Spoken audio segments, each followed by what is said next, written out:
Episode 6 of The Hunting Wives begins back in 1999 with Margot hitching a ride from someone called Dale. When he drives her up to her house, he touches her knee and the mood changes immediately. Kyle suddenly shows up and alongside Margot, the pair pull a gun on him, steal his truck and drive off. They sell the truck to try and make rent, but Margot's mum is a complete psycho and she's taken away by police. Back in the present, Kyle is erratic and on edge. He quickly puts some pants on and speaks to Sophie plainly. In exchange for info, he wants her to drive him up to a friend's house. However, when she does, gunshots pierce the air, and as Kyle scrambles away, clutching a bag of money, it becomes clear that he's made Sophie his getaway driver. Back at Kyle's, he explains that a bag of cash is actually his and was initially given to him as hush money. Kyle knows all about Sophie, and the night of Abby's death he nearly died. Kyle seemed to have been given a bad batch of drugs, and a doctor over in Albert also confirms that Margot did show up that night with Kyle. Meanwhile, Margot receives an envelope outside that afternoon following a big interview on TV.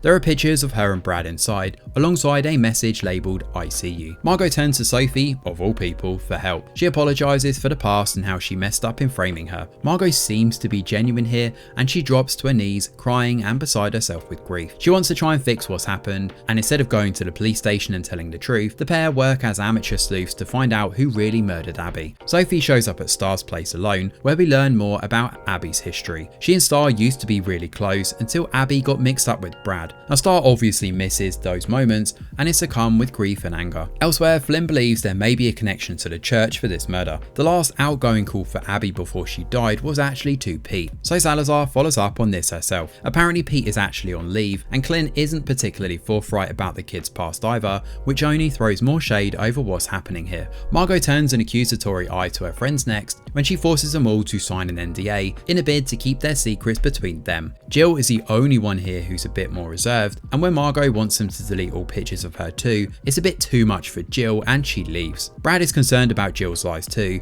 especially when her chat with Abby the night of her death comes to light. Brad shows up to see Margot, concerned about what her mum may be hiding. The general thinking here is that Jill found out about Abby's pregnancy and took care of it. Her shifty behaviour isn't doing herself any favours.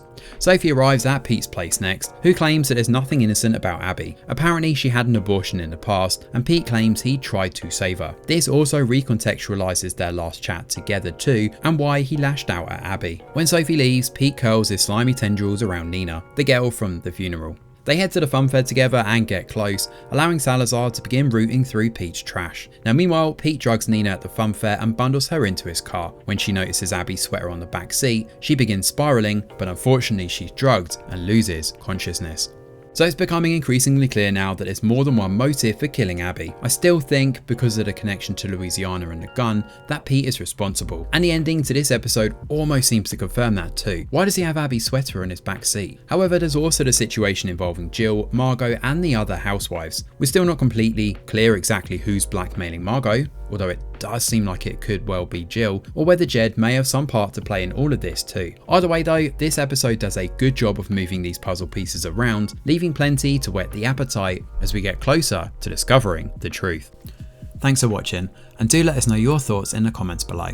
Smash a like or subscribe to the channel, your support is very much appreciated. I'm Greg Wheeler, and from all of us over here at The Review Geek, we'll see you on the next video.